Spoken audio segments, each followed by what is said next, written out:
तो बच्चों कैसे हैं आप सब। मैं उम्मीद करता हूँ आप सब बहुत अच्छे होंगे, बहुत बढ़िया होंगे। तो संगम काल का आज हम थर्ड पार्ट देखने वाले हैं। इसके बाद यह टॉपिक समाप्त हो जाएगा, क्योंकि भारतीय इतिहास का बहुत ही कठिन टॉपिक माना जाता है, क्योंकि इसमें इतने टेढ़े टेढ़े नाम आते हैं कि बच्चों को याद करने में क्या होती है, दिक्कत होती है। और ये कठिन है भी, ये जल्दी समझ में नहीं आता है, ठीक है ना। तो वीडियो को स्टार्ट करने से पहले सबसे पहले आप लोग सब्सक्राइब कर लीजिए, ताकि ऐसा ही लेक्चर आपको मिलता रहे और आपकी तैयारी में मददगार साबित होता रहे। तो चलिए बच्चों, वीडियो को स्टार्ट करते हैं। संगम काल का जो है, यानी संगम लिटरेचर जो हम लोग पढ़ रहे थे, संगम लिटरेचर यानी तमिल लिटरेचर, उसका यह थर्ड पार्ट है। थर्ड पार्ट को देखते हैं और आज इसको खत्म करेंगे, ठीक है ना।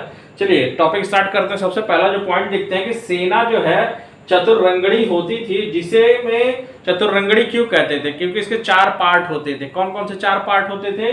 अश्व होता था, गज होता था, रथ होता था तथा पैदल सिपाही होते थे, ठीक है ना। जो सेना होती थी संगम काल में, उसको चतुरंगड़ी बोला गया है, जिसमें अश्व, गज, रथ तथा पैदल सिपाही होते थे।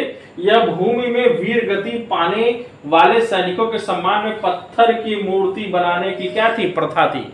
यानी हमारे यहाँ जैसे हम सम्मान आज देते हैं ना सैनिकों को, उसी तरह युद्ध में वीर गति प्राप्त वाले सैनिकों को सम्मान देने के लिए उनकी पत्थर की मूर्तियां वगैरह बनाई जाती थी, ठीक है ना।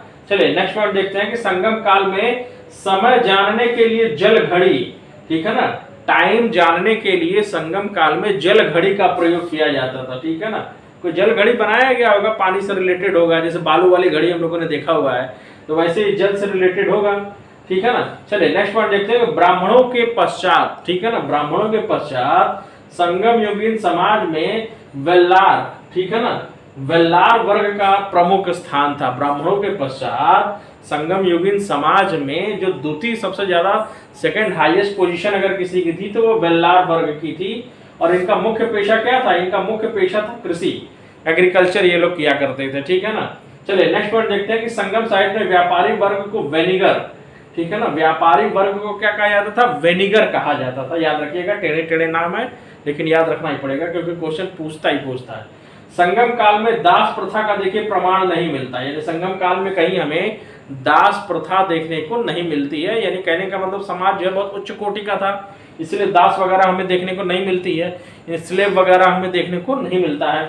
तोल्काप्पियम नामक तमिल रचना से ज्ञात होता है कि संगम काल में विवाह को संस्कार के रूप में मान्यता प्रदान की गई है, ठीक है ना। विवाह को संस्कार के रूप में मान्यता जो है वो प्रदान की गई है। यह हमको देखने को मिलता है तोल्काप्पियम नामक तमिल ग्रंथ से, ठीक है ना।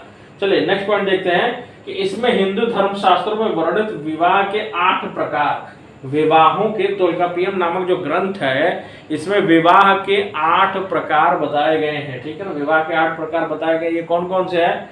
ब्रह्मा, देव, अर्ष, प्रजापत्य, असुर, गंधर्व, राक्षस तथा पैशाच, यानी 8 तरह के विवाहों का जिक्र जो है किया गया है किसमें? तोल्काप्पियम नामक तमिल ग्रंथ में, याद रखिएगा। चलिए नेक्स्ट देखते हैं कि प्रणव विवाह की मान्यता दी गई थी, जिसे पंचतीर्णय कहा गया है। जो प्रणव विवाह है, विवाह का एक प्रकार दिया गया है प्रणव विवाह, इसकी मान्यता थी जिसे पंचतीर्णय कहा गया है। और एक पक्षी प्रणय को फैकिड़य, ठीक है ना, और अनुचित प्रणय को यानी पेरुंदिणय, यानी जो दोनों पक्ष की तरफ से जो विवाह होता था, जो लीगल विवाह होते थे, उसको बोला गया है कैंकिड़य। और जो इलीगल तरीके से, अनुचित तरीके से जो विवाह होता था, उसको बोला गया पेरुंदिणय, ठीक है। बहुत टेढ़ा नाम है। संगम काल में चावल मुख्य खाद्यान्न था, ठीक है ना, याद रखिएगा। संगम काल में जो चावल था मुख्य खाद्यान्न था। इसे दूध में मिलाकर सांभर नामक खाद्यान्न तैयार किया जाता था। दूध में मिलाकर चावल को सांभर जो है वो बनाया जाता था। इडली, सांभर, डोसा आज भी बड़ा फेमस है, साउथ इंडिया का जो फूड है, ठीक है ना। अब उसके बाद नेक्स्ट पॉइंट देखते हैं, बड़ा इंपॉर्टेंट है कि तमिल देश का प्राचीन देवता कौन था? प्राचीन देवता का नाम था मुरुगन। तमिल देश का जो प्राचीन देवता था उसका नाम था मुरुगन। और कालांतर में ही मुरुगन का जो दूसरा नाम हो गया, वो नाम हो गया सुब्रमण्यम। कालांतर में ही इनका दूसरा नाम क्या हो गया? सुब्रमण्यम हो गया, ठीक है ना। याद रखिएगा, मुरुगन जो है इसका प्रमुख देवता थे, ठीक है। चलिए नेक्स्ट पॉइंट देखते हैं कि नर्तक, नर्तकियों व गायकों के दल घूम घूम कर लोगों का क्या करते थे? मनोरंजन किया करते थे, ठीक है ना। नर्तक नर्तकियों का जो दल था वो घूम घूम के एक जगह से दूसरी जगह पे जाके मनोरंजन किया करते थे। और संगम साहित्य में इसे क्या नाम दिया गया? संगम साहित्य में इसे नाम दिया गया पाड़र व विडैलियर। पाड़र व विडेलियर जो है नर्तक नर्तकियों के दल को जो है नाम दिया गया है संगम साहित्य में, याद रखिएगा। ठीक है, चलिए नेक्स्ट पॉइंट देखते हैं कि तमिल साहित्य में मचलियर व ओवैयर जैसी कवियत्री की जिक्र मिलती है हमें। ठीक है ना, कवियत्रियों की जिक्र हमको देखने को मिलती है, जिसका क्या नाम था, मचलियर व ओवैयर, जिनसे स्पष्ट होता है, क्या स्पष्ट होता है, अगर महिलाएं अगर कवियत्री हैं तो इससे ये प्रमाण मिलता है कि उस समय जो स्त्रियां क्या थी, पढ़ी लिखी थी। स्त्रियां कैसी थी, पढ़ी लिखी थी। समाज जो है स्त्रियों के मामले में बहुत ज्यादा जागरूक था, पढ़ा लिखा था। संगम काल के लोग कौवे को बड़ा शुभ मानते थे। किसको शुभ मानते थे, कौवे को बड़ा शुभ मानते थे। ठीक है ना, चलिए उसके बाद और दिशा वगैरह जानने के लिए कौवे का प्रयोग वगैरह नाविक के रूप में जहाज वगैरह पे ले जाते थे, दिशा वगैरह जानने के लिए। ठीक है ना, कौवे का यूज किया जाता था।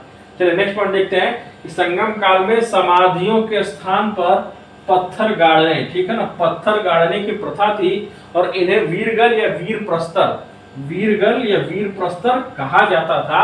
और इनकी क्या होती थी, पूजा भी होती थी, याद रखिएगा, पूजा भी होती थी। समाधियों के स्थान पे पत्थर को गाड़ दिया जाता था और इनकी बाद में पूजा वगैरह भी की जाती थी। ठीक है, नेक्स्ट पॉइंट देखते हैं कि समाज के निम्न वर्ग की महिलाएं मुख्यतः खेती का कार्य करती थी। समाज के जो निम्न वर्ग की जो महिलाएं थी, खेती वगैरह का कार्य करने का जिक्र हमें उन्हीं से मिलता है। और उन्हें क्या बोला जाता था, उन्हें बोला जाता करडे सीवर, उनको बोला जाता था करडे सीवर। ठीक है ना, संगम काल में चोलों की समृद्धि का, यानी चोल इतना जो डेवलप थे वो किस कारण डेवलप थे, तो वस्त्र उद्योग के कारण। ठीक है ना, वस्त्र उद्योग के कारण जो है ये बहुत ज्यादा डेवलप थे, बात याद रखिएगा। ठीक है, पांड्य राज्य में कारकई, शालियूर और चेर राज्य में बंदर प्रमुख क्या थे, बंदरगाह थे। ठीक है ना, ये सारे बंदरगाह जो है, जैसे कारकई, शालियूर और चेर राज्य में बंदर नाम का जो क्या था, बंदरगाह था, ये बहुत ज्यादा फेमस था। और जो कोरकई जो बंदरगाह था, जो पोर्ट था, वह मोती खोजने का प्रमुख पत्तन था। ठीक है ना, डायमंड वगैरह खोजा जाता था यहाँ पे, ये प्रमुख पत्तन था। पानियों के अंदर जो मोती वगैरह जो मिलते हैं, ये सारी चीजें ढूंढने का काम जो है वो किया जाता था। कोरोमंडल समुद्र तट पौंडीचेरी से 3 किलोमीटर दक्षिण में अरिकामेडु, ठीक है ना, याद रखिएगा, अरिकामेडु चोल वंश का प्रमुख बंदरगाह था। ये कई बार एग्जाम में पूछा हुआ है कि अरिकामेडु क्या था। ठीक है ना, तो अरिकामेडु जो था वो चोल वंश का प्रमुख बंदरगाह था। ठीक है ना, जो कोरोमंडल तट के पास पड़ता था। इस बंदरगाह से रोम के साथ व्यापार होता था। ठीक है ना, जो अरिकामेडु बंदरगाह था, इस बंदरगाह से रोम के साथ व्यापार होता था। चलिए नेक्स्ट पॉइंट देखते हैं कि संगम काल में मिस्र के एक नाविक हिप्पोलस, मिस्र का जो नाविक है उस नाविक का नाम है हिप्पोलस। ठीक है ना, हिप्पोलस ने मानसूनी हवाओं के सहारे बड़े जहाज से सीधे समुद्र पार करने की विधि खोजी। ठीक है ना, किसने खोजी, हिप्पोलस नाम का जो नाविक था, कहाँ का रहने वाला था, ये मिस्र का रहने वाला था, याद रखिएगा, इजिप्ट का रहने वाला था। और इसने समुद्र को पार करने की विधि को क्या किया, खोजा। संगम काल में यह इस विधि को इसने खोजा था। तो बच्चों इस प्रकार संगम साहित्य का यानी संगम काल का ये 3rd लेक्चर था, यही समाप्त होता है। संगम काल के बाद हम गुप्ता डायनेस्टी देखेंगे। ठीक है ना, कल से हम गुप्ता डायनेस्टी के बारे में पढ़ना स्टार्ट करेंगे। तो जाने से पहले चैनल को सब्सक्राइब करिए, लाइक करिए। ठीक है ना, वीडियो देखने के लिए बहुत बहुत धन्यवाद।